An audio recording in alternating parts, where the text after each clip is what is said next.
Hello everyone. Yes, as Noel said, I'm Christabel Cutting, the Wellbeing Lead at Sutton Uplift, and today I will be going through some of the Managing Wellbeing during COVID-19 workshop.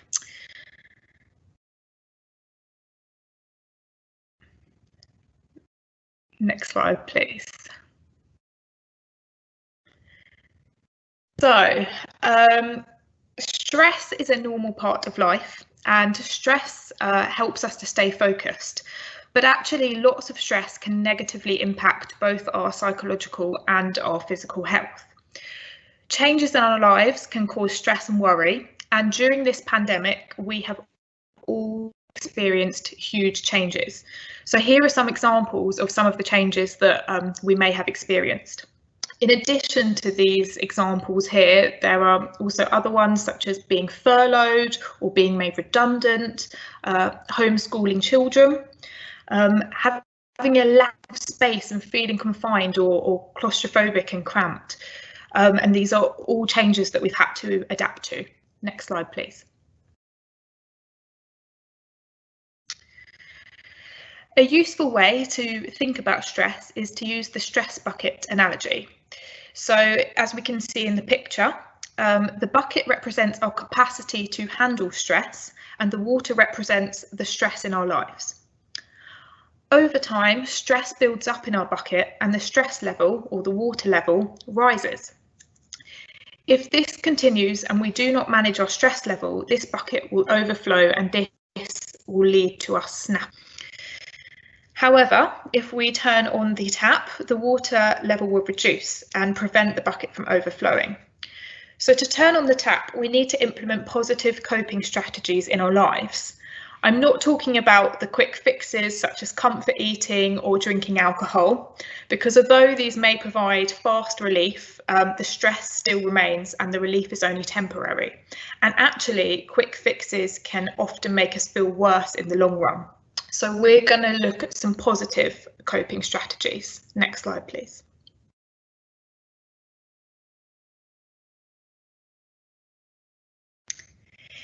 It's important to remember that we may not be able to control the situation that is currently happening or the outcome, but we can control how we respond to this.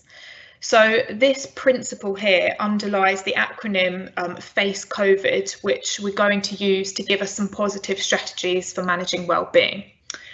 So here is FACE COVID. So the F is for focus on what's in your control. You cannot control the government's response to the pandemic, and you can't control the spread of the virus, but you can focus on what is in your control and what you can do in the here and now.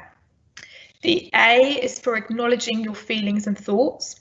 It's a natural response to feel fear, anxiety, worry and low mood and other difficult emotions during a crisis. You should remember to acknowledge and accept your emotions instead of ignoring them and pushing them aside. The more you the more they will actually come back and have a negative effect on you, and your stress level will build. The C stands for come back into your body. So this is about connecting back with your physical body. So notice when you were worrying or ruminating and try and use grounding techniques to connect with your body. Some of you might know of grounding technique, others this may be new to you. So an example of a grounding technique is to pick up and touch objects that are near to you. Feeling them and thinking about if the items are soft or hard, or if they're heavy or light. And what about the temperature? Are they warm or cool? You can also focus on the texture and colour and challenge yourself to think of specific colours such as burgundy or maroon rather than just saying, oh, this is red. These grounding techniques can be really, really useful to just bring you back into your body, connect with your body and prevent you from ruminating and having lots of negative thoughts. So the E stands for engage in what you're doing. So refocus your attention on the activity you are doing. This will also help you to stop ruminating. So really focusing, engaging on the activity you're doing. Then on to the COVID bit. So C stands for committed action. So it would be good if you can carry out a realistic number of activities during the day and activities can be guided by your core values. For example, you might want to cook a meal for your partner, and this can be guided by your core value of kindness. O stands for opening up. We can't stop difficult feelings from arising, but we can open up and make room for them. You can acknowledge that they are normal feelings, allow them to be there, and this may be really difficult, but just allow them to be there and be kind to yourselves. It's really important, especially during this time, to practice self-care, and this is something we'll talk about later in our self-care and relaxation workshop. Also, it's important to speak to others about how you are feeling, open up to others and share your feelings. This will help to offload and reduce stress. V stands for values. So think back to committed action, as this should be guided by your core values. Think about what sort of person you want to be as you go through this. How do you want to treat yourself and others? The I stands for identifying resources. So see if you can identify resources you can refer to for support and help and advice. This might be friends, family, health professionals, helplines, going online, neighbours. There are all sorts of resources out there, and there are lots specifically for COVID-19 during this pandemic.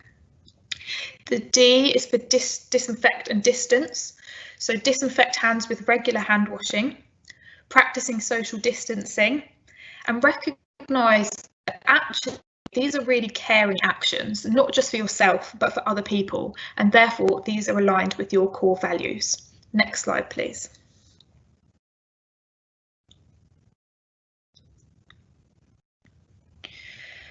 So to reduce over-worrying and the rise of negative emotions, it is reasonable to moderate the amount of media that you're taking in, watching, viewing. We can ask ourselves, is this level of news exposure helpful to my well-being, or does the constant information about the virus make us feel unsafe and anxious, even when we're in our own homes? So limiting media intake can actually be an effective strategy to help us focus on something other than the pandemic. Next slide, please.